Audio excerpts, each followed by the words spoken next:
It's time to take that first step in starting your blog, purchasing your domain. You've chosen your niche, you have a list of blog names ready to go, and you are ready to start that blog. Well, you have come to the right place, because by the time you are done watching this video, you will have your domain name in hand and you won't be afraid to use it. To start your blog, of course. Hi, I'm Courtney. I run freedomformoms.com, and I'm obsessed with helping moms find ways to make money online, and one of my favorite ways is through blogging. I bring almost 10 years of experience in content creation and organic SEO. I have used this knowledge to help other people grow their websites, and now it's time to use this knowledge to help you grow yours. But before you can have a blog, you need a domain. A couple of housekeeping notes before we get started. Number one, if you haven't done so already, go grab my free blogging checklist below. This is really going to help you as you move through the blogging process. In fact, purchasing a domain is step number 3. And if you're anything like me, there's nothing better than getting to check an item off your to-do list. To purchase our domain today, we're going to head on over to Google Domains. Let me quickly explain why I love Google Domains. Number 1, their platform is super easy to navigate. Number 2, I really like their upfront pricing structure. A lot of domain name registrars make you think you're getting a great deal, but really you're not. Google doesn't do this. Number 3, if you're creating a website, what's one thing you need to go with it? If you just said email address, you get a gold star. When you purchase your domain through Google Domains, you have the option of purchasing your professional email address right as part of the process. I'm a huge fan of anything that allows you to kill 2 birds with 1 stone. Number 4, this really helps with the process of connecting your domain with the whole Google ecosystem. What I'm talking about are things like Google Analytics, Google Search Console, and all those products. And on top of it, you get access to the whole G Suite products, which I personally love for organizing my business. If you're a fan of these products, you will definitely love this too.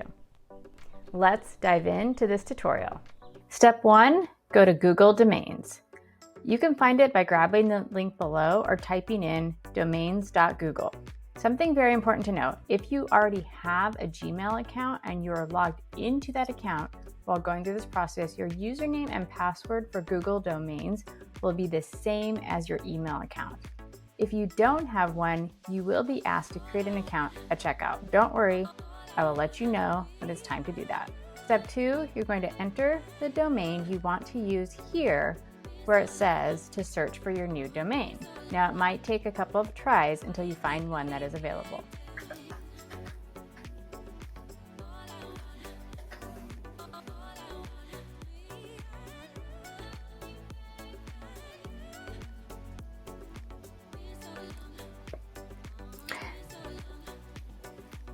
The nice thing is that Google gives you some suggestions here as alternatives. Now you have a lot of options to go with for what's known as the domain extension, or what's also called the top level domain. The domain extension is simply the letters that come after the dot. So .com, .net, .org, you get the picture. There are a ton to choose from. If you want to see all of them, click on all endings and you will see all of your options. Now, Google has said that choosing one of these atypical top-level domains will not affect your SEO, but I still recommend sticking with a .com because it is still the most commonly used domain extension, and it will be what your audience will be the most comfortable using. And when we're blogging, we always want to keep our audience in mind. So let's go with .com. Click on the selection you want. Then you're going to click on the shopping cart right here with the plus sign. If you're getting value from this video so far, please hit the like button and let me know how this process goes for you. Step 3, go to the shopping cart to complete your purchase. Click on the shopping cart here in the top right-hand corner. Now let's look at some of the information here. This is your domain privacy and you want this turned on.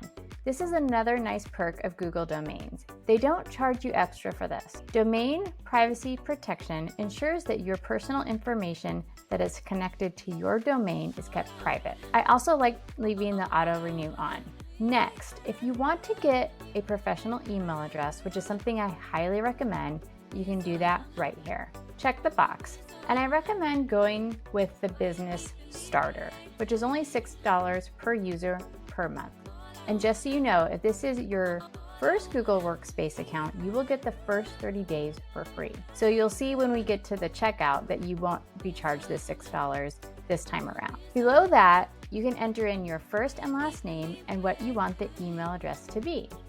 This can be your first name, or it can be something like hello, contact, support, whatever it is you want it to be.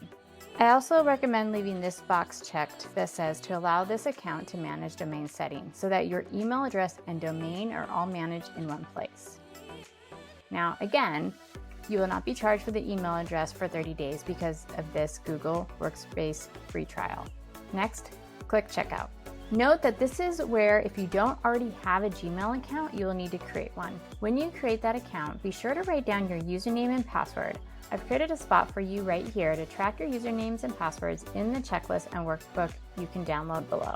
Enter in all your contact information here. Then click Save and Continue. Then review your purchase and enter your payment information. Then click Buy. You have done it. You have purchased your domain. That means you can go over to your checklist and check this item off of the list. Now, a couple of housekeeping things to note. First, I recommend bookmarking this page so that it's easy to return to. Second, you will need to go to your email account and verify your email address. Third, I recommend toggling through the dashboard to familiarize yourself with the different sections because you will be referring back here as we go about setting up your blog. For example, let's click on Security. If you haven't done so already, I recommend turning on two-step verification. This is a very easy way to add an extra layer of protection to your account. Last, let's sign into your professional email account. To sign in, go to the email address you used to sign up for your domain. Now for the best part, you get to check this step off your list. If you found this video helpful, be sure to hit the like button, subscribe to my channel, and hit that notification bell so you don't miss any of my weekly videos. You got this.